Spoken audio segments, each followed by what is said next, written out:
সেদিন বাসা থেকে বের হচ্ছিলাম, বাবা পিছন থেকে ডাক দিয়ে বলল, খোকা কয়টা টাকা হবে? কথাটা শুনে আমি থমকে গেলাম। অদ্ভুত এক ফিলিংস হলো আমার, কারণ সারাটা জীবন আমি বাবার কাছে যাইতাম, এই প্রথম বাবা আমার কাছে যাইলো।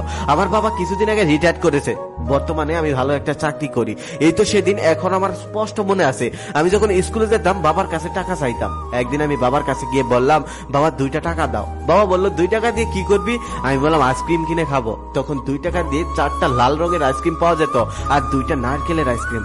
সেই আইসক্রিমগুলো এখন বিলীন হয়ে গেছে, এখন আর পাওয়া যায় না। বাবা তখন আমার হাতে 5 টাকা দিয়ে বলল, এই নে 5 টাকা, যা মন চায় তাই কিনে খা।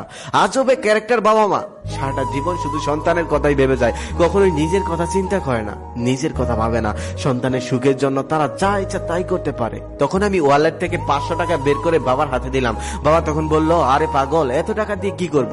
আমি তখন বললাম, যা ইচ্ছা তাই করো, বাইরে যাও, বন্ধু বান্ধবের সাথে আড্ডা দাও, চা নাস্তা খাও।